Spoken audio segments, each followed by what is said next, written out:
আজিৰ দিনত প্ৰত্যেকৰে হাতে হাতে স্মাৰ্টফোন, প্ৰত্যেকৰে হাতে হাতে এণ্ড্ৰইড। চাওক, এণ্ড্ৰইড মোবাইল মানে আপোনালোকৰ প্ৰত্যেকৰে হাতত হোৱাটছএপ বুলি কোৱা এটা যিটো এপছ সকলোৰে হাতত থাকে। আৰু আপোনালোকে বহুতৰে মুখত হয়তো বহুত জেগাত শুনিছে যে হোৱাটছএপ হেকিং কৰিব পাৰি। এইটো কিমান দূৰ সম্ভৱ? আপোনালোকে হয়তো নেটত মাৰি চাইছে যে বিভিন্ন ধৰণৰ ভিডিঅ' পাব পাৰে আপোনালোকে হাউ টু হেক হোৱাটছএপ। যে এই ভিডিঅ'বোৰৰ সত্যতা কিমান আছে? এইবোৰ সম্ভৱনে? যদি সম্ভৱ, কেনেকৈ সম্ভৱ? আৰু যদি অসম্ভৱ, তেতিয়াহ'লে কি কাৰণে অসম্ভৱ? সেই বিষয়ে জানিম। আৰু আপোনালোকৰ একোটা ছিংগুল নাম্বাৰ লৈ কোনোবাই আপোনালোকৰ হোৱাটছএপ হেকিং কৰিব পাৰিব নেকি? বহুত ইণ্টাৰেষ্টিং টপিক, নহয় জানো? তেতিয়াহ'লে বলক সকলো পলম নকৰি আজি ভিডিঅ'টো আৰম্ভ কৰোঁ। তেতিয়াহ'লে নমস্কাৰ সকল, আপোনালোকক স্বাগতম জনাইছোঁ মোৰ technical Assamese YouTube channel Assamese technical টিপছলৈ। আৰু আশা কৰোঁ আজি ভিডিঅ'টো আপোনালোকৰ বাবে হেল্পফুল হ'ব।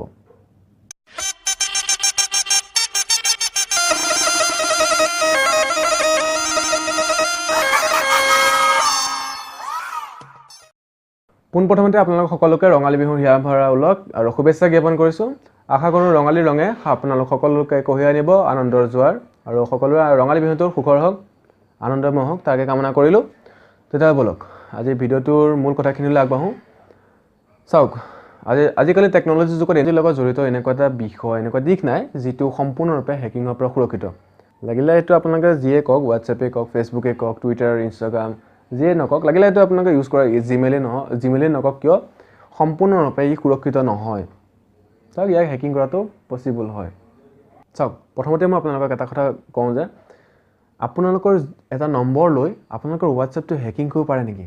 ইমান দূৰ সম্ভৱ যদি ক'বলৈ যাওঁ 99% নকওঁ বাৰু, 98% কওঁ যে সম্ভৱ নহয়। হোৱাটছএপটো কাৰ প্ৰডাক্ট আপোনালোকে নিশ্চয়কৈ জানে। হোৱাটছএপটো হৈছে ফেচবুকৰ এটা প্ৰডাক্ট, আৰু ফেচবুকৰ অ'নাৰ কোন আপোনালোকে নিশ্চয়কৈ জানে যে মাৰ্ক জুকাৰবাৰ্গ। আৰু ফেচবুকৰ ছিকিউৰিটি ছিষ্টেম ইমানেই টাইট, কি ক'ম, নৰ্মেল হেকাৰৰ বাবে এইটো পচিবলেই নহয়। আৰু প্ৰফেশ্যনেল হেকাৰৰ বাবে এইটো পচিবল নহয় যদি তেওঁ অকলে থাকে। যে প্ৰফেশ্যনেল হেকাৰ একোটা গ্ৰুপ লাগিব যিটোৰ যোগেৰে আপোনালোকে কাৰোবাৰ একোটা নাম্বাৰ লৈ সেই নাম্বাৰটোৰ যোগেৰে আপোনালোকৰ একাউণ্টটো হেক কৰিব পাৰিব। কিন্তু তাৰ কাৰণে লাগিব আপোনালোকৰ পাৰ্চনেল ডিটেইলছ।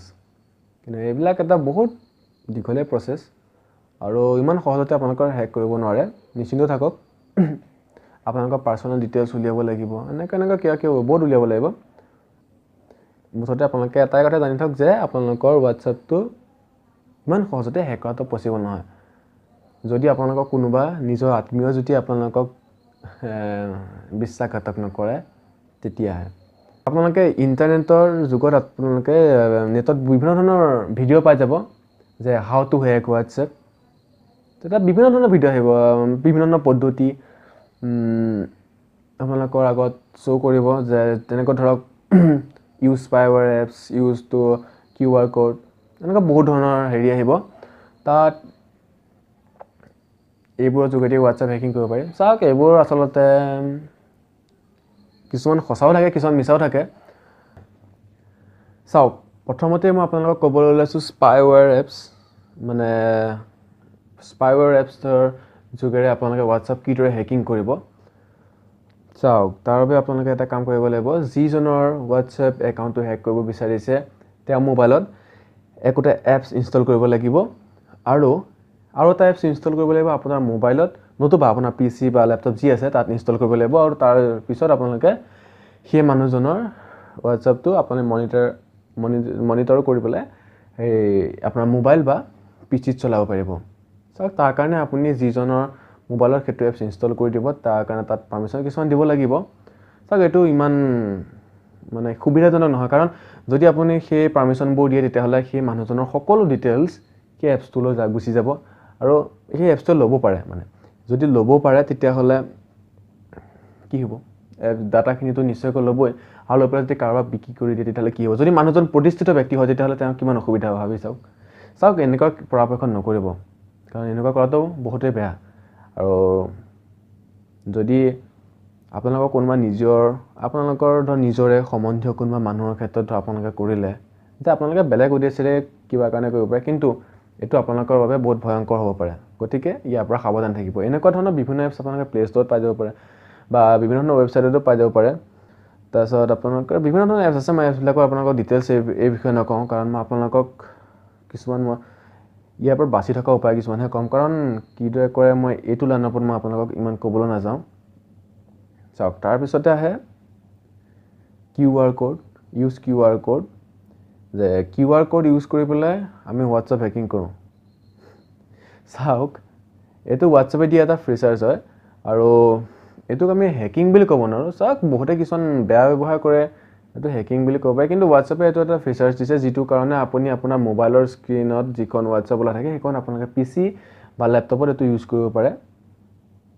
একেবাৰে সিম্পল আপোনালোকৰ যিটো মোবাইলৰ যাব আপোনালোকে মেনু বটনত টিপাৰ পিছতে তাত হোৱাটছআপ ৱেব বুলি ওলাব আৰু তাত ক্লিক কৰিলে এটা স্কেন হৈ থকা হেৰি দেখে তাৰপিছত আপোনালোকে যেতিয়া লেপটপ বা PCত হোৱাটছআপ ৱেবত যায় তাৰপিছত তাত এটা কোড থাকে সেই কোডটো স্কেন কৰাৰ পিছত আপোনালোকৰ হোৱাটছআপত যি থাকে অল ডিটেইলছ গুচি যায় তেনেকৈ আপোনালোকে সেইটো মানে মনিটৰ কৰিব পাৰে এইটো এক প্ৰকাৰ হেকিং বুলি ক'লে হয়তো ভুল কোৱা নহ'ব তেনেকৈ আপোনালোকে হেকিং কৰিব পাৰে চাওক আপোনালোকৰ অজানিতে যদি কোনোবাই এনেকুৱা QR কোড ইউজ কৰি পেলাই আপোনাৰ একাউণ্ট যদি চলাই আছে তেতিয়াহ'লে আপুনি ইয়াৰ পৰা কেনেকৈ বাচিব চাওক যদি আপোনালোকৰ সন্দেহ হয় কোনোবাই চলাই আছে বুলি তেতিয়াহ'লে আপোনালোকে এটাই কাম কৰিব পাৰে যে আপোনালোকৰ হোৱাটছআপ ৱেবত যাব য'ৰ পৰা আপুনি স্কেন কৰিছিলে তাত ক্লিক কৰিব তাত ক্লিক কৰাৰ পিছত তাত এটা অপশ্যন ওলায় মানে তাতে ক'ত লগইন হৈছে আপোনাৰ একাউণ্টটো সেই অল ডিটেইলছ তাত মানে শ্ব' কৰি থাকে আৰু যদি আপোনালোকে নজনাকৈ ক'ৰবাত এইটো লগইন হৈ আছে তেতিয়াহ'লে আপোনালোকে এটা কাম কৰিব পাৰে লগ আউট মাৰি দিব পাৰে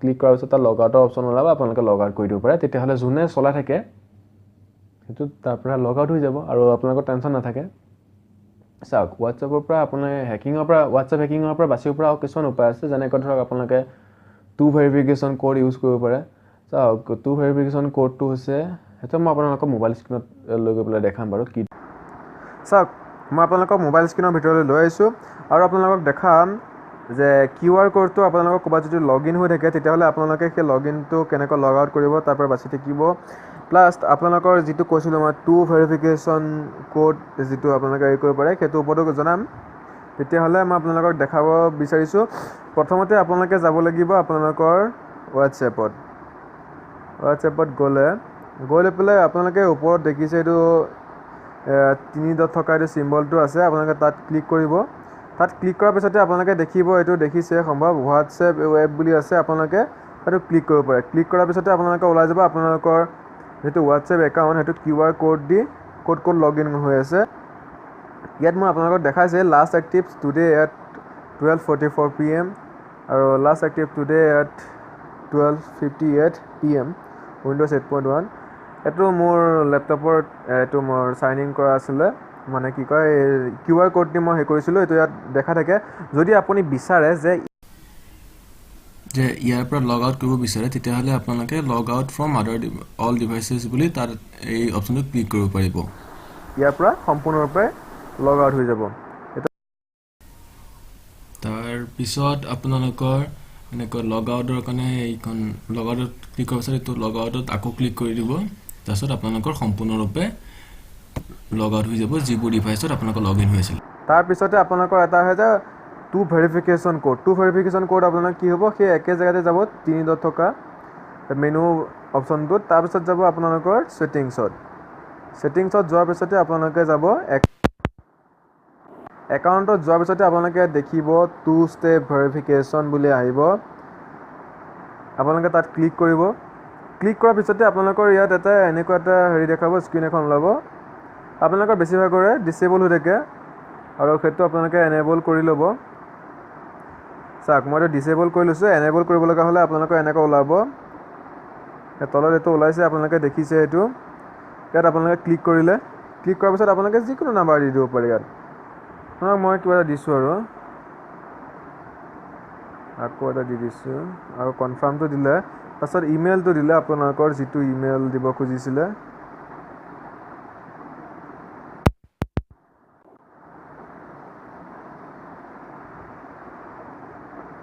তাৰপিছত আপোনালোকে কি কৰিব লাগিব এই নেক্সটত ক্লিক কৰিব লাগিব নেক্সটত ক্লিক কৰাৰ পিছত আপোনালোকৰ কনফাৰ্ম ইমেইল আহিব আকৌ কনফাৰ্ম ইমেইলত আপোনালোকে ক্লিক কৰাৰ পিছত আকৌ যিটো আপুনি ইমেইল দিছিলে এই আগৰ ইমেইলটোকে আপুনি ইয়াত সাইন ইন কৰি দিব লাগিব টাইপ কৰিব লাগিব তাৰপিছত এপ্লাইং সেটিংস বুলি আহিব তাৰপিছত ইয়াত দেখাব ডান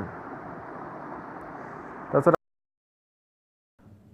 আৰু প্লাস আপোনালোকৰ মোবাইলটো যদি কেতিয়াবা সন্দেহ হয় যে কোনোবাই আপোনালোকৰ এক মোবাইলটো মনিটৰ কৰি আছে ক'বাত চাই আছে যদি হেক কৰি আছে তেতিয়াহ'লে আপোনালোকে এটাই কাম কৰিব মোবাইলৰ যদি স্ক্ৰিনত যদি মানে আপোনালোকৰ মেনুত যদি অপচন কেইটা নোলায় এপছৰ বেলেগ আপোনালোকৰ থকা কেইটা ওলাই থাকে বা আপোনালোকৰ সন্দেহ থাকে কিবা হেৰি থকা তেতিয়াহ'লে আপোনালোকে এটা কাম কৰিব সেটিংছত যাব সেটিংছত গৈ পেলাই অল এপছত যাব অল এপছত গ'লে তাত নিশ্চয়কৈ ওলাবই আৰু যদি দেখে যে এইটো এপছটো মই ইনষ্টল কৰা নাই বা আপুনি সেইটো সিস্টেম এপছো নহয় তেতিয়াহ'লে এইটো ক'ৰ পৰা আহিল যদি তেনেকুৱা আপোনালোকৰ কিবা সন্দেহ হয় তেতিয়াহ'লে এপছটো আনষ্টল মাৰি দিব পাৰে আৰু এপছটো আনষ্টল মৰাৰ পিছতে আপোনালোকৰ সকলোবোৰ যিবোৰ ডাটা আপোনাৰ পৰা ট্ৰান্সফাৰ হৈ আছিলে সেই সকলোবোৰ ডাটা আপোনাৰ পৰা আপুনি নোহোৱা হৈ যাব সো আজিৰ ভিডিওটোত ইমানখিনি আছিলে যদি ভিডিওটো ভাল লাগিলে তেতিয়াহ'লে লাইকৰ ক'লা বটনটো নীলা কৰি যাব কাৰণে নাপাহৰিব আৰু প্লাস যদি মোৰ ভিডিওবোৰ ভাল লাগিল আপোনালোকৰ যদি হেল্পফুল হ'ল বুলি ভাবে